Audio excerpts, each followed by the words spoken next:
बिस्मिल्लाहिर्रहमानिर्रहीम। आज हम दूसरे लेक्चर के साथ हाजिर हैं। आज का हमारा जो टॉपिक स्टार्ट हो रहा है वो है साइक्लिक ग्रुप से। तो इसकी डेफिनेशन को हम देखते हैं। ये डेफिनेशन थ्योरम ज़्यादातर पूछे जाते हैं। ग्रुप थ्योरी में ज़्यादातर थ्योरम या डेफिनेशंस को पूछा जाता है। Let a group G contain an element A such that every element X which can be written as the integral power of A. क्या मतलब कि जी का हर एलिमेंट किसी एक एलिमेंट की पावर की शक्ल में लिखा जा सके तो वो क्या कहलाता है, साइक्लिक ग्रुप। या इसको क्या कहेंगे कि एक ऐसा एलिमेंट जो सारे ग्रुप को जनरेट यानी सारे ग्रुप के एलिमेंट्स को जनरेट करे, वो क्या बन जाएगा आपका साइक्लिक ग्रुप। तो इसकी नोटेशन क्या है, x is equal to a n, यानी क्या है, एन की पावर तब्दील होती रहेगी।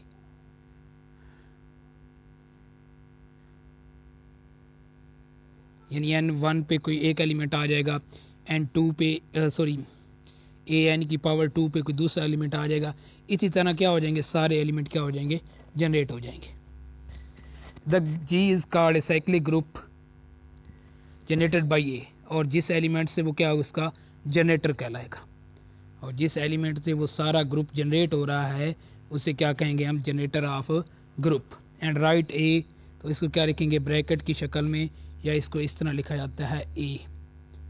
इसका मतलब क्या है, अगर ये चीज़ लिखी हुई है इसका मतलब क्या है कि जो आपका जी है वो एलिमेंट ए से जनरेट हो रहा है।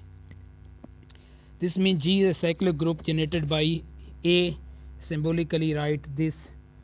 तो इसके बाद हमारे पास क्या होता है, दो तरह हमारे पास ऑपरेशन होते हैं, एक एडिटिव होता है, एक मल्टीप्लिकेशन। तो मल्टीप्लिकेशन में हमारी नोटेशन क्या होगी, ए की पावर एन, यानी ए की पावर वन ए के बराबर आ जाएगा। ए की पावर टू क्या होगा हमारे पास, ए को हम दो बार मल्टीप्लाई करेंगे, इसी तरह ए मल्टीप्लाई हमने तीन दफ़ा किया तो ए की पावर तीन बन जाएगा। इसी तरह अगर हमारा क्या होगा, ए, इसको क्या लिखेंगे फिर, ए की पावर एन। तो ये किस शक्ल में था हमारा, ये हमारा मल्टीप्लिकेशन के लिहाज से। अब हम देखते हैं इसी को एडिशन के लिहाज से, यानी एक एन को हमने एक दफ़ा जमा किया, यानी एन ये हमने लिखा ए एक दफ़ा, यहाँ पे ए को मैंने दो दफ़ा ऐड किया, ये तो आपका ए ही रहेगा, ये हमारा 2a बन जाएगा। इसी तरह हम जब चलते जाएंगे तो ये एन ए आ जाएगा, ये क्या बन जाएगा हमारा, ए एन बन जाएगा। तो एडिशन के लिहाज से हम साइक्लिक ग्रुप को इस तरह रिप्रेजेंट करेंगे। नेक्स्ट चलते हैं, हमारे पास है cyclic group, cyclic subgroup. एक subgroup H of a group G is called a cyclic group of G if H is itself a cyclic group. यानी यहाँ पे हमने दो चीज़ों को देखना है, जी हमारा ग्रुप है और वो कौन सा ग्रुप है, साइक्लिक ग्रुप है।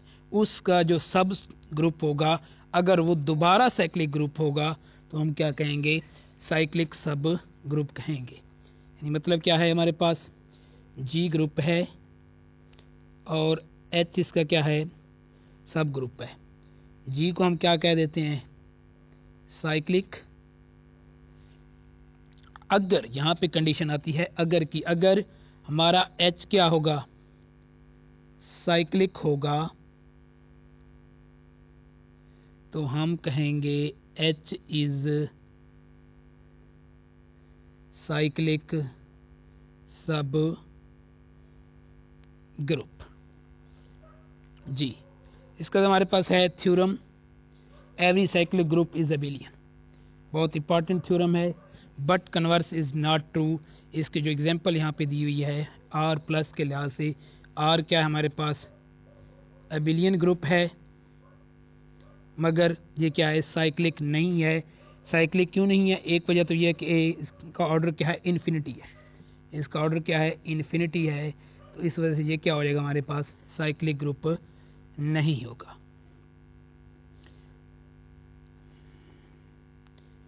जी। इसके बाद ये सारे थ्योरम की स्टेटमेंट्स लिखी हुई हैं, क्योंकि थ्योरम ज़्यादा पूछे जाते हैं इसकी एग्जांपल वगैरह थोड़ी पूछ जाती हैं, जो होंगी इसके लिहाज से वो इसमें डिस्कस कर दी जाएंगी। थ्योरम है if a is the generator of cyclic group then inverse is also generate. मतलब क्या है हमारा कि अगर एक जनरेटर है, यानी एक ऐसा एलिमेंट जो सारे ग्रुप को जनरेट करता है, उसका जो इनवर्स होगा वो भी सारे ग्रुप को जनरेट करेगा। ये हमारा थ्योरम नंबर ये था जी। नेक्स्ट थ्योरम देखते हैं, the order of a cyclic group is same as the order of इस जनरेटर। जो साइक्लिक ग्रुप है उसका ऑर्डर वही होगा जो उसके जनरेटर का। इसका मतलब क्या है हमारे पास जी, मैं कहता हूं जी इज साइक्लिक, तो इसका मतलब क्या होगा, order of G is equal to order of A, यानी order of element is equal to order of group होगा। किस सूरत में होगा, जब हमारा ग्रुप क्या होगा, साइक्लिक होगा। साइक्लिक की सूरत में होगा जनरेटर का और ग्रुप का ऑर्डर क्या होगा, सेम होगा, यानी इक्वल होगा। नेक्स्ट नंबर इस पे आ जाए हमारे पास, if A is generator of a finite cyclic group of order N, यानी एक ग्रुप है हमारे पास, उसका ऑर्डर एन है और ए उसका क्या है, जनरेटर है। Then a p is also generator of p, एक और हमारे पास एलिमेंट ए पी है, वो भी उसका क्या है, जनरेटर है। इफ एंड ओनली इफ क्या होगा, या तो वो क्या होगा, पी 0 से बड़ा होगा और एन से लेस होगा, और क्या होगा, उनका जो जीसीडी है वो पी और एन का वो 1 के बराबर होगा। मतलब क्या होंगे, पी और एन आपस में क्या होंगे, रिलेटिव प्राइम होंगे। यानी इस थ्योरम से हम क्या ड्राइव कर सकते हैं कि जिन एलिमेंट का ऑर्डर ग्रुप के ऑर्डर के साथ प्राइम होगा वो ग्रुप को क्या करेंगे, जनरेट करते हैं, वो ग्रुप के जनरेटर कराते हैं जी। नेक्स्ट हमारे पास है थ्योरम नंबर, एवरी सब group of a cyclic is cyclic. सब ग्रुप किसका, साइक्लिक का जो सब ग्रुप होता है वो भी क्या होता है, साइक्लिक होता है। अभी हमने ऊपर स्टेटमेंट डिफाइन की थी कि साइक्लिक सब ग्रुप क्या होता है, वो सब ग्रुप की साइक्लिक ग्रुप का सब ग्रुप क्या कहलाता है, साइक्लिक सब ग्रुप कहता है। तो यहाँ पे थ्योरम में भी यही बात बताई गई है कि एवरी सब group of a cyclic group, cyclic group का हर सब ग्रुप क्या होगा, वो भी साइक्लिक होगा। आगे हमारे पास आती है example, find the generator of a cyclic group of order 10। हमने क्या करने हैं, इसके जनरेटर फाइंड करने हैं। तो हम फर्ज क्या, एक एलिमेंट है, उसके जनरेटर क्या होंगे, A1 होगा, A2 होगा, A3, ए की पावर इंटीग्रल 4, ए की पावर 5, 6, 7 और 8, 9, 10। 10 क्या होगा, आइडेंटिटी के बराबर होगा if any cyclic group of order. Then अभी हमने ऊपर देखा है कि वो उसके जनरेटर होंगे जिनकी पावर n, जिनकी पावर, यानी क्या लिखा हुआ था हमारे पास, a की पावर p और साथ क्या लिखा था, p n gcd क्या होगा, 1 होगा। यानी ये स्टेट हमें बताएगी कि जिनका ऑर्डर n के साथ प्राइम है वो उसके क्या होंगे, जनरेटर्स होंगे। तो अब देखते हैं हमारे पास कौन कौन से जनरेटर बन रहे हैं। 1 इसके साथ क्या है, 1 का जीसीडी n के साथ 10 के साथ क्या है, 1 आता है। 2 का 5 आता है तो ये 2 नहीं होगा, 3 होगा, 4 नहीं होगा, 5 भी नहीं होगा, इसके बाद 6 भी नहीं होगा, 7 होगा, 8 भी नहीं होगा, 9 होगा। तो ये इसके क्या होंगे, जनरेटर होंगे। तो इसका मतलब इसके जनरेटर कितने होंगे, फाइंड द जनरेटर। हमने क्या करने थे, जनरेटर फाइंड करने थे। हमने पिछला थ्योरम को यूज़ किया कि वो उस एलिमेंट का ऑर्डर जो कि सेट के ऑर्डर के साथ रिलेटिवली प्राइम है या उनका जीसीडी 1 है, वो उसके जनरेटर होंगे। तो इसका मतलब 10 के जनरेटर कौन से होंगे आपके पास, 1, 3, 7 और 9 पावर वाले इसके जनरेटर होंगे। तो वो कितने बन गए, 4 होंगे। इसका मतलब कितने जनरेटर हैं इसके, इस जो ऑर्डर ग्रुप ऑफ ऑर्डर 10 है उसके जनरेटर कितने होंगे हमारे पास, 4 होंगे जी। Next, a cyclic group a is finite if a n उसका ऑर्डर और ये क्या होना चाहिए हमारे पास, ये कंडीशन सेटिस्फाई करनी चाहिए। इनफिनाइट होगा तो ग्रुप का ऑर्डर और उसका एलिमेंट का ऑर्डर क्या होंगे, बराबर नहीं होंगे जी। इसके बाद है हमारे पास इसके रिलेटेड थ्योरम है, चलें ये दोबारा इसका cyclic group a is a finite if a M is equal to a n. तो यहाँ पे ग्रुप का ऑर्डर एलिमेंट क्या होंगे जी, यहाँ पे क्या मतलब है, एम एलिमेंट के ऑर्डर को ज़र कर रहा है और एन किसको ज़र कर रहा है, ग्रुप के ऑर्डर को ज़र कर रहा है।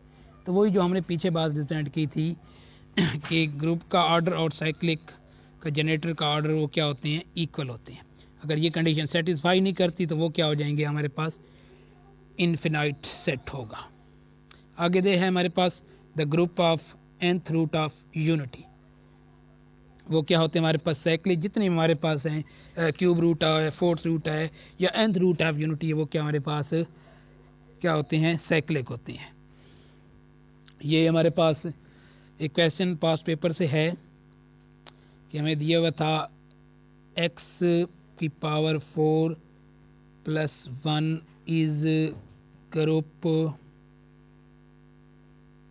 कौन सा ग्रुप है ये वाला, ठीक है। अगर हम इसको सॉल्व करें तो ये हमारे पास क्या बनता है, q fourth root of unity.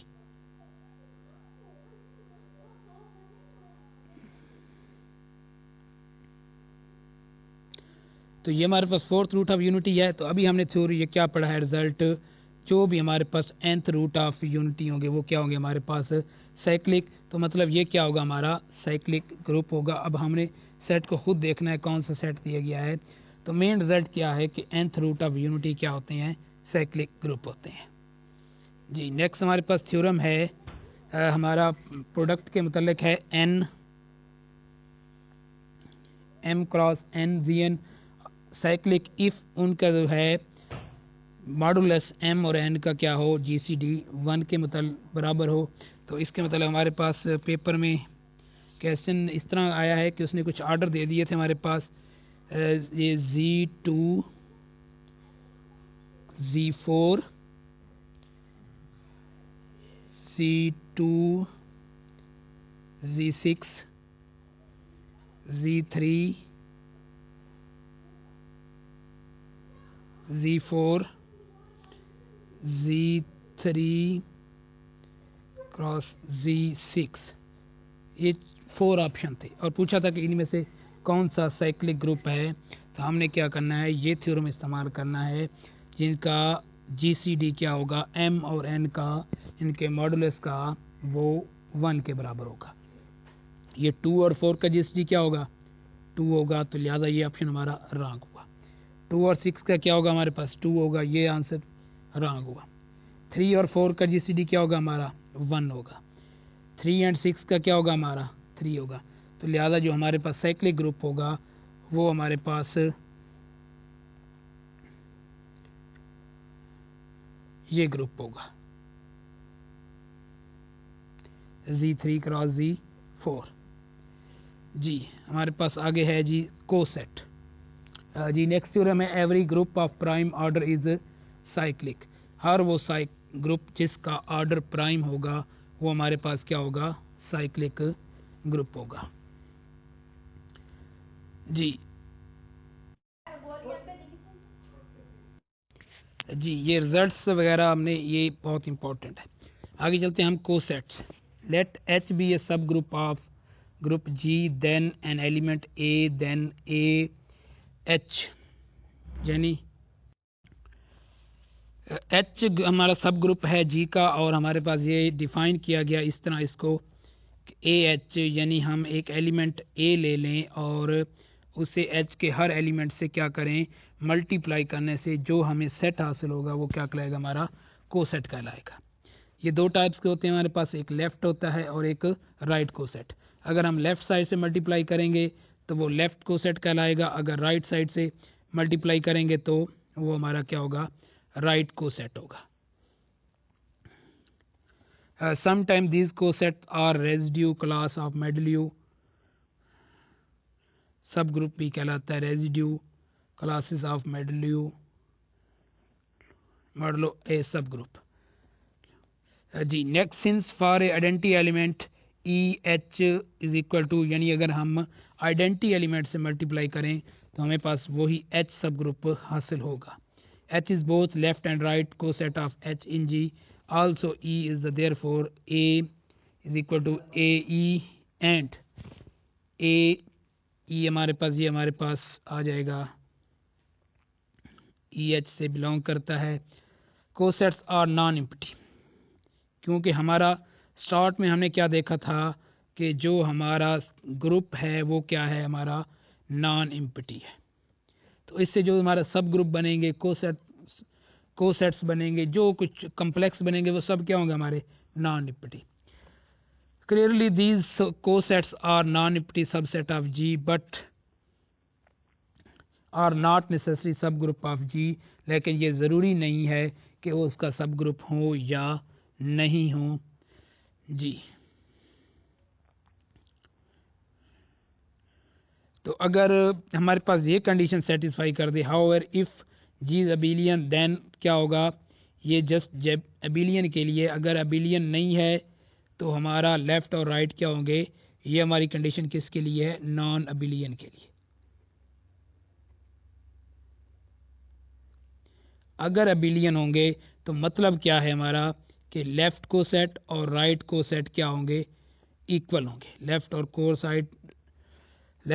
Coset और राइट कोसेट हमारे क्या होंगे, अबिलियन होंगे। अगर सेट हमारा क्या है, नॉन अबिलियन है, तो फिर हमारा क्या हो जाएगा, लेफ़्ट और राइट क्या होंगे, इक्वल नहीं होंगे जी। नेक्स्ट थ्योरम हमारे पास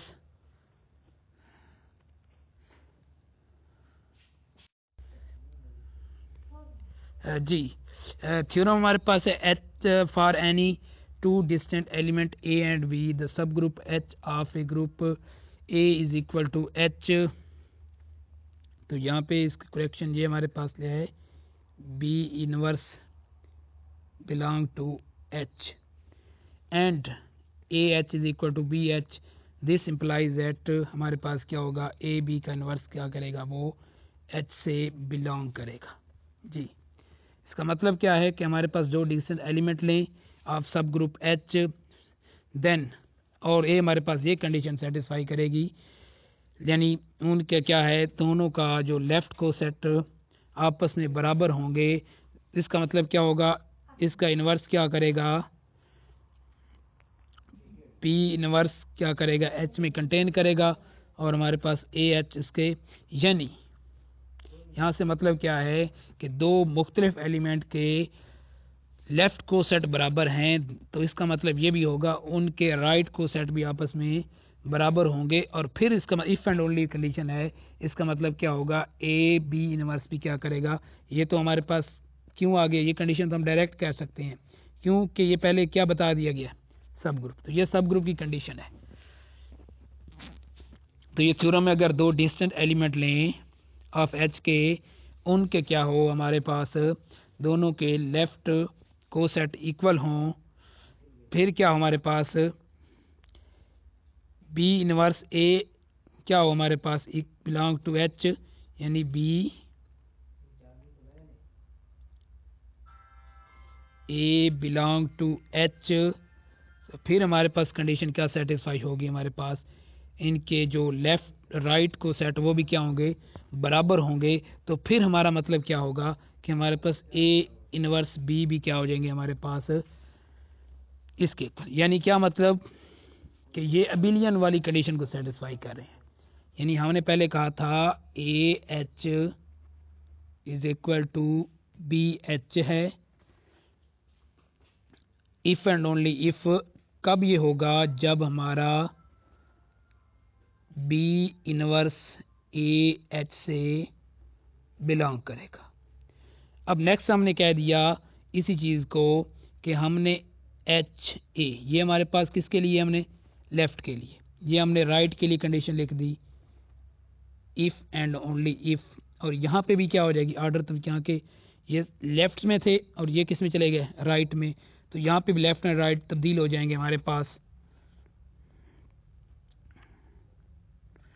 यानी वो कंडीशन मैं दोबारा लिख देता हूँ, लेफ़्ट एंड राइट, यानी H A is equal to B H B। तो फिर जिस इम्प्लाइज दैट इसका भी ऑर्डर क्या हो जाएगा, तब्दील हो जाएगा, और ये क्या करेंगे, आपका H से बिलोंग करेंगे जी। नेक्स्ट हमारे पास थ्योरम है for any two distinct element, sir ये हमारा ठीक है, दोबारा देखते हैं। For a and b subgroup of H a belong to a b, पहली कंडीशन हमारी क्या है, अगर हमारा दो हमारे डिस्टेंट एलिमेंट ए और बी है, ए हमारा किससे बिलोंग करता है, बी एच से, इफ एंड ओनली तब करेगा जब हमारा क्या होगा, ए एच बी एच के बराबर होगा।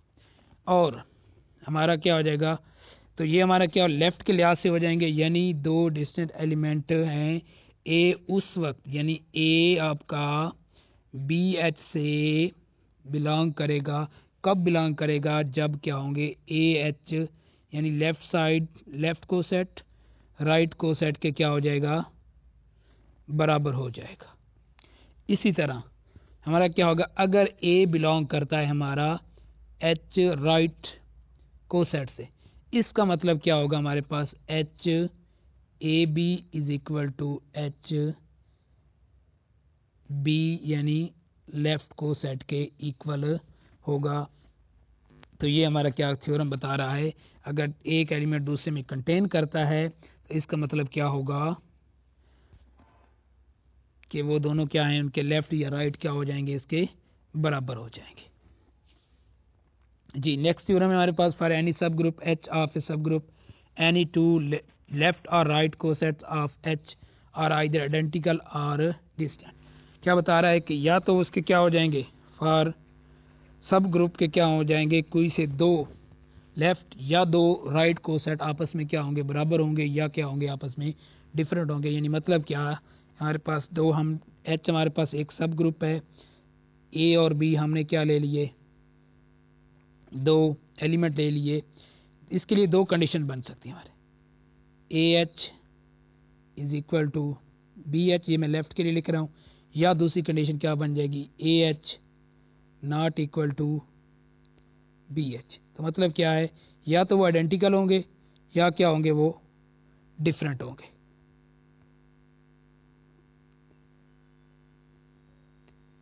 या क्या हो जाएंगे हमारे पास, डिस्टिंक्ट मीन डिफरेंट।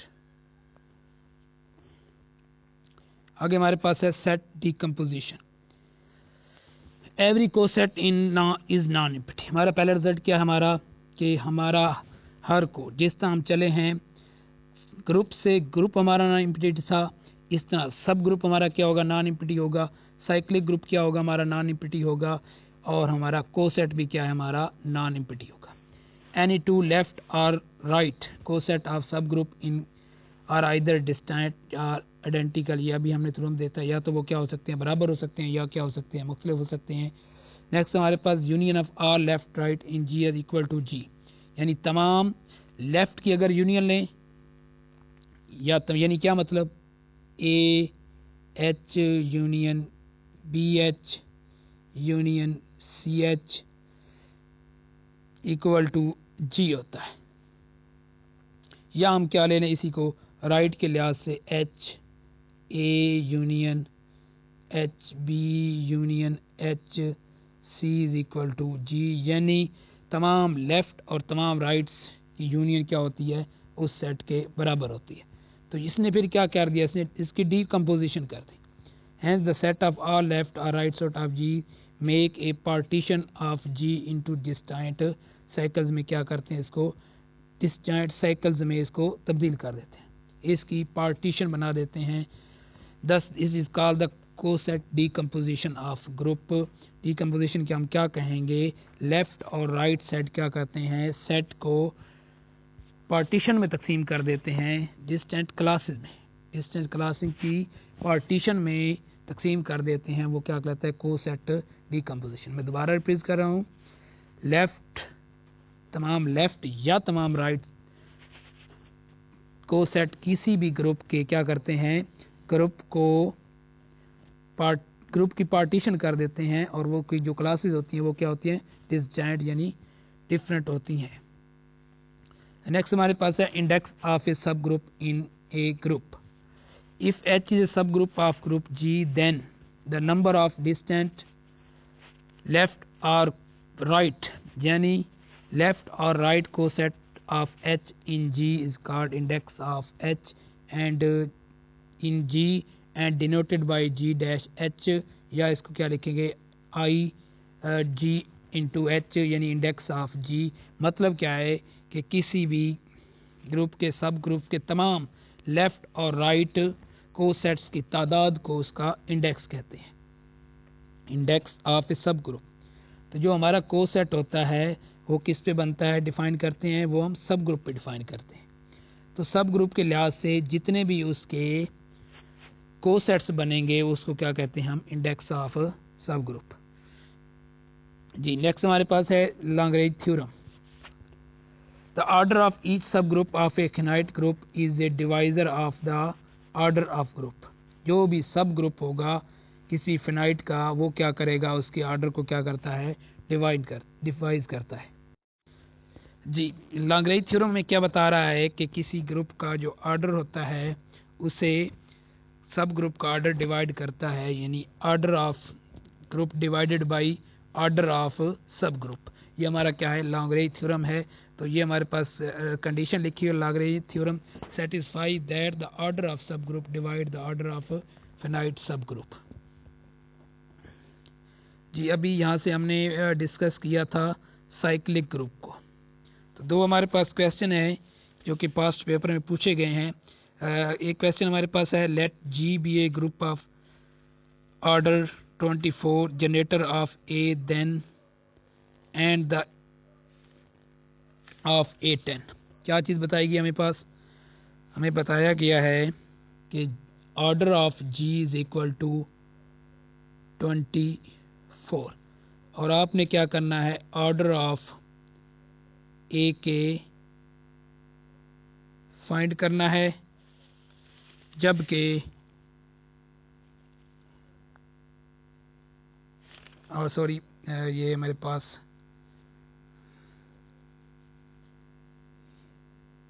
A10 का हमने क्या करना है, ऑर्डर फाइंड करना है। तो इसके लिए जो हमारे पास थ्योरम है, ये जो रिजल्ट है, फार्मूला है, वो इसके बराबर है। ए के का जो ऑर्डर होता है वो हमारे पास होता है order of group over GCD of order of G and K। तो यहाँ पे ऑर्डर ऑफ क्या दिया हुआ है, 24 और GCD इनका क्या बन जाएगा हमारे पास, 24 और 10 है, तो इसका क्या बन जाएगा हमारे पास, 2 बन जाएगा, यानी 24 ओवर 2 इज इक्वल टू हमारे पास 12 आ जाएगा। यानी A10 का ऑर्डर होगा वो क्या हो जाएगा हमारे पास, 12 के बराबर होगा।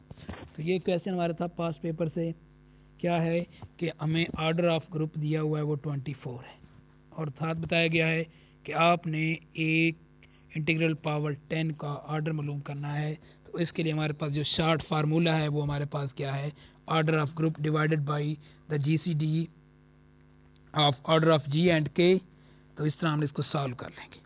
तो एक और क्वेश्चन इसके रिलेटेड है, how many generator off does the group Z24 have whose element GCD when with the generator। तो हमारे पास पूछा क्वेश्चन Z24 के जनरेटर पूछे गए। तो अभी हमने पीछे थ्योरम रिवाइज किया था कि हमारे पास इसके जो पॉजिटिव डिवाइजर कौन से बनते हैं, ऑर्डर इसका कितना होगा, 24। ठीक है, तो 24 के जो पॉजिटिव डिवाइजर कौन से बनते हैं हमारे पास, 2, 3, 4, 6, 8, 12 और 24। ठीक है, अब हमने देखना है, सॉरी यहाँ पे हमने पॉजिटिव डिवाइजर नहीं देखने, ऑर्डर ऑफ जी हमारा क्या दिया हुआ है, 24।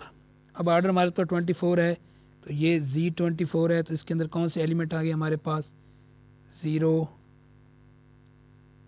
1, 2, 3 से 23 तक। अब इसमें से जिनका GCD क्या होगा, हमारे फार्मूला क्या है, GCD वो एलिमेंट जिनका जीसीडी क्या होगा, ऑर्डर के साथ 1 होगा, यानी जीसीडी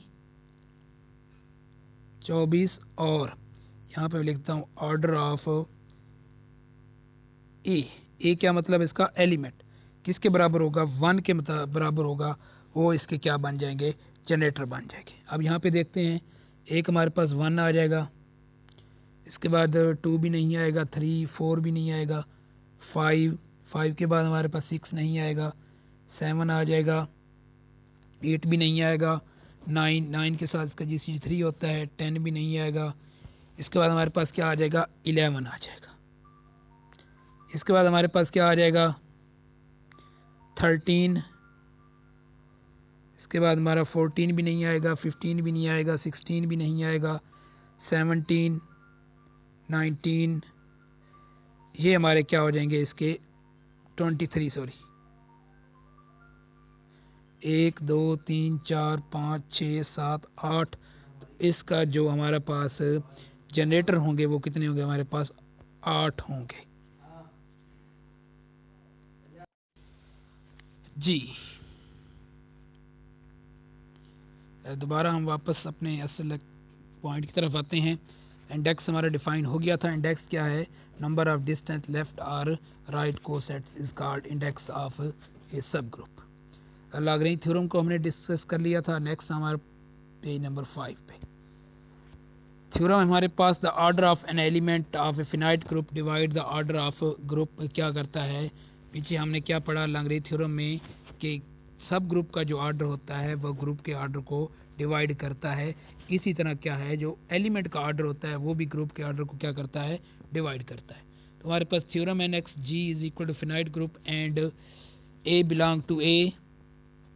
तो हमारा क्या होगा, a integral order of G is equal to e. ये किस वजह से, हमने पीछे एक थ्योरम देखा है, क्या था हमारे पास कि हमारे पास a M is equal to a M, या हमने ये थ्योरम देखा था कि जो order of G is equal to order of element, group का ऑर्डर n है, इसका भी क्या होगा, n होगा। तो इसका मतलब जो एलिमेंट का ऑर्डर n है, तो इसका मतलब क्या होगा, A N is equal to e.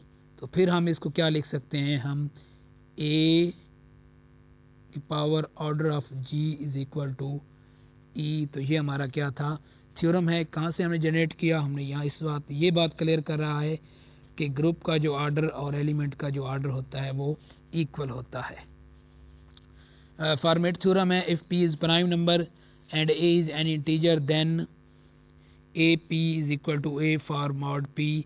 तो अगर हमारा क्या है, p प्राइम नंबर है, उसकी जो इंटीग्रल पावर है वो किसके बराबर थी, हमारे पास a के बराबर होती है। मतलब मैं एग्जांपल यहाँ पे सॉल्व करता हूँ कि हम एक Z5 ले लेते हैं। इसका क्या बन जाएगा हमारे पास, 0 1 2 3 4, और ये हमारे एलिमेंट हो जाएंगे। अब हम क्या लेते हैं, a की पावर, a हमारा किसके बराबर, फर्ज किया हमने 2 ले लिया, a की पावर 5 हमारा किसके बराबर आ जाएगा, 32, और ये किसके इक्वल्स हो जाएगा हमारे पास, ये हमारा 2 के इक्वल होगा, किसने, मॉड ऑफ 5। तो ये थ्योरम हमारा बता रहा है कि अगर हमारा उसका ऑर्डर प्राइम होगा तो वो उसी एलिमेंट के इक्वल होगा। तो ये हम दूसरे एलिमेंट के लिए भी चेक कर सकते हैं। इसके बाद हमारे पास सब ग्रुप है, if h and k are the finite subgroup of g, then उनका जो प्रोडक्ट है h और k का, उसका ऑर्डर किसके बराबर होगा, order of h order of k over order of intersection k, यानी उसके इंटरसेक्शन के जो उसमें कंबाइंड एलिमेंट होंगे उनके ऑर्डर के इक्वल होगा जी। नेक्स्ट हमारे पास थ्योरम है Euler theorem, all the positive integer n of Euler phi is defined by phi 1 and defined n। क्या मतलब, the number of positive integer less than n क्या हो, जो लेस देन n हो, और क्या हो, रिलेटिवली प्राइम टू n, यानी n से छोटे और वो छोटे अदाद जो क्या हो, रिलेटिवली प्राइम हो, यानी मैं कहाँ लिखता हूँ यहाँ पे फाई ऑफ 8 मालूम कर लेते, क्या बन जाएगी, इससे छोटे कौन से प्राइम जो इसके प्राइम हो, 1 3 5 7, ये इसके क्या बन जाएंगे, ऑर्डर ऑफ 5 4 बन जाएगा। तो इसी तरह क्या होंगे वो एलिमेंट जो इसके क्या होंगे प्राइम होंगे, वो क्या कहेंगे आपके आयलर फंक्शन कहलाएगा। तो अब देखते हैं हम इस तरह ऑर्डर ऑफ पी क्या होगा, p minus 1 is a group of residue class such that order of p minus 1 is equal to phi of pi under multiplication। ये हमारे पास मॉडलो p डिफाइन किया गया मल्टीप्लिकेशन के लिहाज से। आगे हमारे पास थ्योरम है, Euler if n is any positive integer and a is any relatively prime to a then a phi of n is equal to 1 के इक्वल होगा। क्या बताया, n is any positive integer and a is a relatively prime to n, a हमारा क्या है उसके relatively prime है, then phi of n is equal to 1 where phi is Euler function. तो आयलर फंक्शन में बताया गया है कि ऊपर कौन से आते हैं जो n के प्राइम होंगे, n के क्या होंगे प्राइम होंगे, और वो क्या हो गया हमारे पास मॉड 1 में क्या होंगे 1 के बराबर होंगे। यानी मैं एग्जांपल यहाँ पे डिस्कस कर देता हूँ, Z5 ही ले लेते हैं हम, 0 1 2 3 और 4 आ जाएंगे। क्या बताया गया है, ए हमारा एलिमेंट हम कोई भी चूज कर लेते हैं, 3 की पावर हम क्या लेते हैं अब 5 है, 5 ऑफ 5 क्या आ जाएंगे हमारे पास 1 2 सारे आ जाएंगे आपके 4 तक।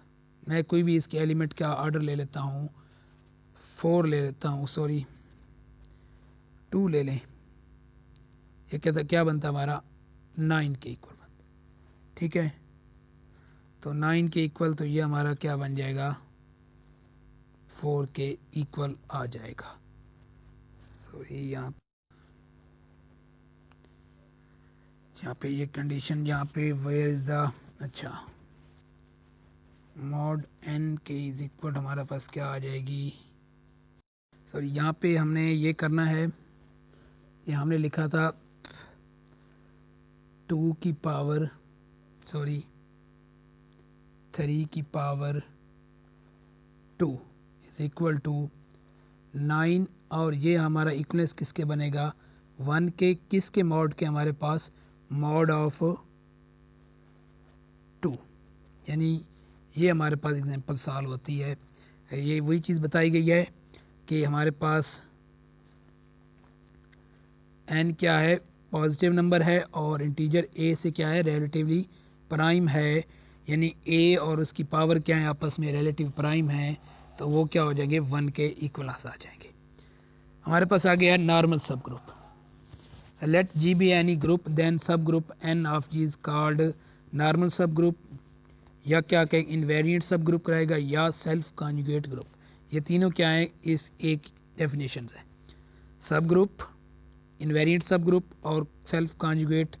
इफ जी एन जी यानी कॉन्जुगेसी डिफाइन करेंगे, यानी जी एन जी इनवर्स किससे बिलोंग कर जाएगा हमारा एन से, यानी एन हमारा क्या है एन सब ग्रुप है हमारा जी का, और ये जी कहाँ से बिलोंग करता है हमारा जी से। अगर ये कंडीशन कॉन्जुगेसी वाली कंडीशन सेटिस्फाई कर जाएगी, यानी इसकी कॉन्जुगेसी लेने से वो एन से बिलोंग कर जाएगा, तो वो एन हमारा क्या बन जाएगा नॉर्मल सब ग्रुप या इनवेरिएंट सब ग्रुप या सेल्फ कॉन्जुगेट सब ग्रुप कहलाएगा। नेक्स्ट हमारे पास है सिंपल सब ग्रुप।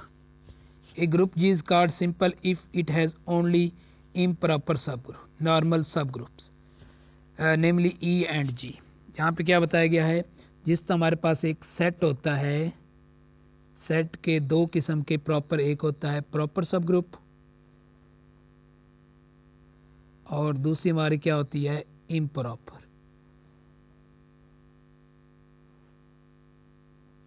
ठीक है, तो यहाँ पे प्रॉपर में हमारे पास क्या आ जाते हैं जो सेट के इक्वल नहीं होते, वो क्या होते हैं वो सेट खुद आ जाता है हमारा सेल्फ यानी सेट एस है तो एस खुद आ जाएगा। इसी तरह हमारे पास क्या है, जो जी इज इक्वल्ड सिंपल, जी क्या होगा, सिंपल होगा अगर उसके क्या होंगे, जो सब ग्रुप होंगे नॉर्मल सब ग्रुप वो क्या हों, ट्रिवियल हों। कौन कौन से, यानी एलिमेंटी आइडेंटिटी और जी खुद होंगे तो वो क्या बन जाएगा हमारे पास, नॉर्मल सब ग्रुप। कौन से कहलाएंगे ये हमारे पास सिंपल कहलाएगा, यानी हमारा ग्रुप सिंपल कहलाएगा जब उसके नॉर्मल सब ग्रुप सिर्फ दो ही हो। कौन से हो, आइडेंटिटी और जी वो खुद। For each group of prime order is simple, हर जो ऑर्डर है प्राइम वो क्या होता है, सिंपल होता है, क्योंकि प्राइम ऑर्डर के सिर्फ दो ही सब ग्रुप एग्जिस्ट करते हैं, एक इसकी आइडेंटिटी और एक जी। क्यों, क्योंकि सब ग्रुप वही बनते हैं जो उसके पॉजिटिव डिवाइजर होते हैं। अगर वो हमारा प्राइम होगा, पी होगा, तो उसके पॉजिटिव डिवाइजर क्या होंगे, 1 होगा या पी होगा। 1 किसको रिप्रेजेंट करेगा, आइडेंटिटी को, और पी किसको रिप्रेजेंट करेगा, हमारा जी को। तो लिहाजा यहाँ से हमारे पास रिजल्ट है कि जिस ग्रुप का ऑर्डर प्राइम होगा वो उसके क्या होंगे, वो सिंपल ग्रुप कहलाएगा। Each group of prime order is simple and abelian group of composite order is not simple. ये एक abelian group of composite order, इसका ऑर्डर क्या है, कंपोजिट हो तो वो क्या होगा, simple. Also a cyclic group of composite order is not simple. क्या होगा, मतलब क्या है कि अगर प्राइम होगा तो वो क्या होगा, हमारे पास सिंपल होगा। अगर अबेलियन ग्रुप भी है और वो क्या है, कंपोजिट ऑर्डर है, फिर भी वो क्या होगा, सिंपल नहीं होगा। क्यों नहीं होगा, यानी ऑर्डर जब इसका कंपोजिट आ जाएगा तो उसके प्रॉपर नॉर्मल सब एग्जिस्ट करेंगे। ये किसके लिए है, अबेलियन के लिए भी है कंडीशन, और हमारी ये किसके लिए है, साइक्लिक ग्रुप के लिए भी कंडीशंस मौजूद है। जी आगे हमारे पास Hamiltonian group. A group G is called Hamiltonian if its all subgroups are normal subgroup, यानी उसके तमाम जो सब ग्रुप्स हैं वो सारे क्या हों, नॉर्मल सब ग्रुप हैं, यानी इसके जितने भी सब ग्रुप बने वो सब क्या हों, नॉर्मल हों। तो फिर क्या कहेंगे, ई और G for each group of prime order is not Hamiltonian. क्यों कि इसके क्या, ये हैमिल्टोनियन नहीं कहलाएगा, क्योंकि इसके क्या होते हैं, यहाँ पे लफ्ज़ आया है subgroup of normal. If G is not Hamiltonian normal subgroup are E and G. The group of prime order is not Hamiltonian. Every abelian group and every cyclic group of Hamiltonian, ये क्या होंगे, हमारे cyclic group और abelian group क्या होंगे, हमारे पास Hamiltonian होंगे। तो यहाँ पे थोड़ी सी कंफ्यूजन जी हमारे पास था, every group of prime order is not Hamiltonian, every abelian group and every cyclic group are. ये भी हमारा क्या है, एबिलियन और साइक्लिक ग्रुप क्या होते हैं, यहाँ भी यहाँ पे नॉट आएगा, ये भी हमारे क्या होते हैं, हैमिल्टोनियन नहीं होते। तो आज के लिए बस इतना ही काफ़ी है। कल हम इंशाल्लाह नॉर्मल सब ग्रुप से आगे इसको डिफ़ाइन करेंगे, इसको डिस्कस करेंगे। ये सारे जो रिज़ल्ट्स वगैरह हैं, ये थ्योरम्स वगैरह ये पूछे जाते हैं, इनको अच्छी तरह से नोट कर लीजिएगा। अल्लाह हाफिज़।